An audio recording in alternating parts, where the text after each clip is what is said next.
I want to thank everybody. Obviously, it's been a long couple of weeks, a challenging couple of weeks. The patience, the compassion, the care you're showing for your community, for each other, for everyone is really noted and appreciated. It's a challenging time, no question. And one of the challenges people have been raising with me and with all of us more so than most issues has been housing and fear of losing their housing because of COVID-19. We've been clear that no one will lose their housing because of COVID-19. Today's announcement will meet that commitment.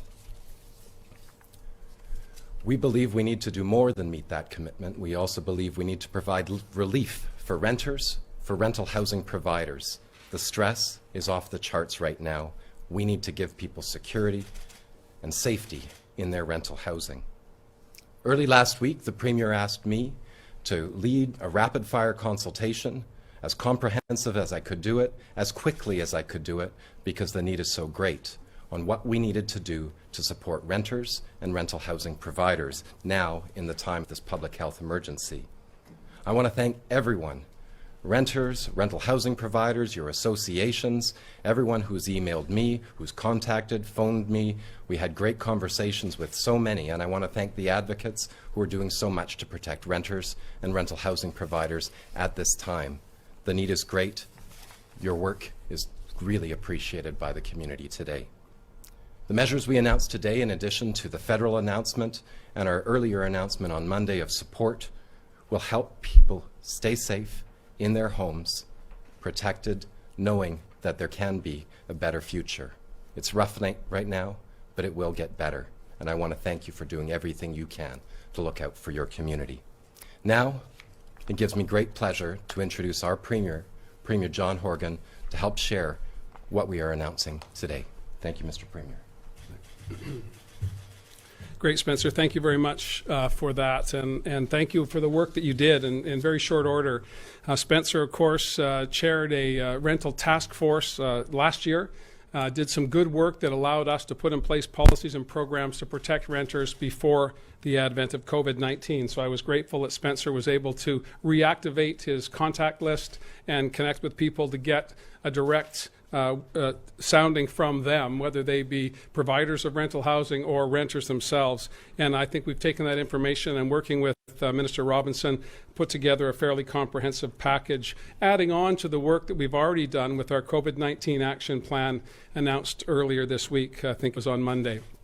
I too want to acknowledge the traditional territory of the Songhees and the Esquimalt First Nations, and again reiterate that the challenges we have when it comes to addressing the pandemic, the challenges we have about keeping people safe, about making sure that we can continue to have economic activity, and most importantly, that people don't feel the most critical place for them now, as Dr. Henry has said, stay home. We don't want people to think they may lose that home as a result of this pandemic. And I've had just this week 17,000 emails across British Columbia, and that speaks to the anxiety and the stress that people are feeling about these issues. And it was important for us to get the mix right and to ensure that it fit into a more comprehensive plan, working with the federal government and our municipal partners to ensure that we were doing everything we could to keep people safe, doing everything we could to make sure that if they were sick or self-isolating, if they'd had their hours cut back or that they were laid off, that they would not be fearful of losing their home. And so I want to also say to landlords, to those who are providing rental housing, that we want to make sure we continue to work with you, because those rent checks are critical to your families as well, critical to you making your payments also. But home should be a place of comfort and security, and we've worked tirelessly, Minister Robinson and Spencer, Chandra Herbert, to make sure that we get that balance right. So this morning, Cabinet met and approved a package, and I'll outline some of those elements today, but it's designed to give immediate protection to renters and to landlords. First, we'll be providing a $500 a month package to help renters up to $500 a month to make sure that they can continue to stay in place and that landlords can continue to see some revenue coming in. That will be delivered through BC Housing. Selena will go into some of the details, but we use BC Housing because it's the best way to deliver this program. They're already working on other programs like SAFER, like the renters program that we already have in place. This supplemental renters rebate will be there to help people. This supplemental check will be there to help people get through the coming months. And we want to make sure that, that we do this in a way that makes the most impact for the greatest number of people. I want to reiterate, if you can pay your rent, you should pay your rent. This fund is there to help those people who are in genuine distress. The fewer people who access the program, the more opportunity we have to expand it going forward. The other issue, of course, that's of primary concern to people is the prospect of an eviction during this stressful time. And I'm here to say that while the emergency order is in place here in British Columbia, BC is suspending current and future evictions until this crisis has passed. There will be some exceptions, of course, but by and large, if you're at home, you're a good landlord, you're a good tenant, you will be able to continue that relationship well into the future. That's the commitment we've made as a government. That's what we are announcing here today. $500 a month for the next 4 months, available for rent, a moratorium on evictions, and a rent freeze is the third portion that I want to talk about. This is not the time to seek rent increases, and there is just zero chance of that happening. I think those who provide rental stock understand that, and I want those that are concerned about how they're going to make it to through April, through May, and through June, I want them to be absolutely certain that the government is here to help you. We have programs in place. It's not just the renters piece we're providing today, but we're topping up the federal resources when it comes to those who are going to be going on to income assistance through employment insurance. $1,000 from the province, $2,000 announced today by the federal government. We're waiving the payment of student loans until September. So again, those who are looking at where we're going to find enough money to keep going, we're going to add a whole host of modest programs to make the whole package work for everybody. And lastly, before I turn the microphone over to Minister Robinson for some more detailed assessment of the package that we put forward, because there are a couple of other elements, I want to just say a word about those who are concerned about their mortgages. I've been hearing, regrettably, I've been hearing that some banks and some financial institutions are not as enthusiastic about living up to the challenge that we have in front of us. And so I'm calling on banks and financial institutions to work with mortgage holders to make sure that we're doing everything that we can to get through this difficult time. All of us working together is the only way forward. We've seen extraordinary cooperation in British Columbia over the past number of weeks. We need to redouble those efforts going forward. We need to make sure that we're doing our part by listening to Dr. Henry and ensuring that we are self-isolating if we're not feeling well. We're exercising distances that are appropriate at this difficult time. And also, again, most importantly, continue to keep your hands clean. Continue to work with your neighbors to make sure that they've got everything that they need. Working together, we're going to get through this. No one's going to lose their home. We're going to put some resources into the pockets of people so we can keep the economy going. I think we're on the right track. I know with everyone's support working together, we'll get through this. And with that, I'm going to invite Minister Robinson to step up and fill in some of the details on the program that we announced today at Cabinet. Thank you very much.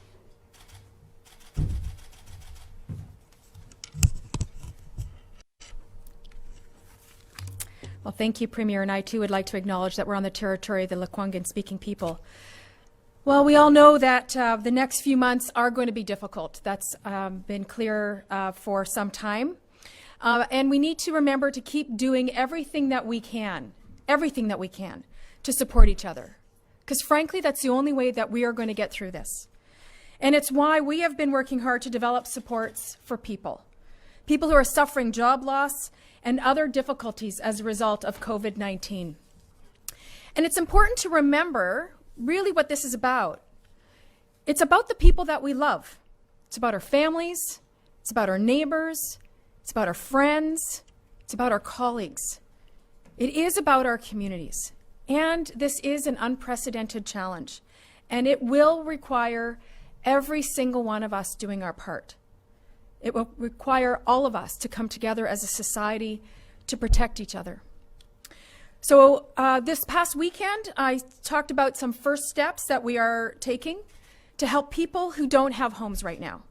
And on that front, there is much more to do, and there's more to come. And as we do this work, it is critical to make sure that people in British Columbia are not made homeless because of COVID-19. At a time when we are asking people to stay home to prevent the spread of this virus, we have to make sure that people can keep their homes. The Premier mentioned measures to protect people's health, such as new powers for landlords to restrict. One of the things that we're doing with these new powers is to restrict the use of common areas and to stop visitors coming to the building. So landlords will be able to do that to help keep everyone safe. We've all heard Dr. Henry and Minister Dix outline what it's going to take to slow down this virus so that our healthcare system can keep up. So we have to keep distance from each other to keep the virus from spreading. That means that we shouldn't have visitors over. We have to minimize the number of people touching shared surfaces and running into each other.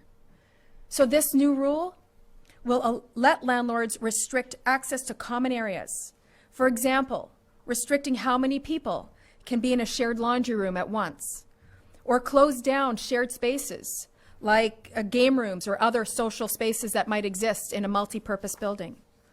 This is to protect the health and safety of everyone in these buildings and beyond. On that same note, we are also restricting the right of landlords to enter people's homes unless there is a clear threat to people or to property. Tenants have to be able to protect themselves and others from the virus. Keeping people out of their homes is part of maintaining the distance that we all need so that we can all be safe from COVID-19. We are also halting the enforcement of existing eviction notices issued by the residential tenancy branch, except in extreme cases where there are safety concerns. And there are a small number of court-ordered evictions that are up to the courts, which operate independently of government. I do understand that the courts are aware of this issue, and I will allow the courts to speak for themselves. We are pairing all of these actions to stop evictions with rental supports that will support landlords so that they too can stay afloat and meet their needs and the needs of their families. The new rental assistance program will be available to low and moderate income individuals who have experienced a significant reduction in their income because of COVID-19. And we're going to ask that tenants and landlords that you talk to each other about how to pay rent as you would in a normal course of your exchange and in your relationship, if you can. The supplement that we're proposing with this new program is to help address any shortfall. Because many landlords, especially families with secondary suites, they too depend on rental income to pay their bills. And through all of this, we are making changes so that people can continue to access the services that they count on at the residential tenancy branch. As a government, we are here for tenants and we are here for landlords. We know this is a scary time, and it is made harder because we can only offer comfort from a distance. But we are going to get through this. We have to talk to each other, we have to support each other, and we have to recognize how hard it is on all of us. But the more compassion, the more kindness that we can show each other as we go through this together, the stronger we'll be when we get to the other side. Thank you.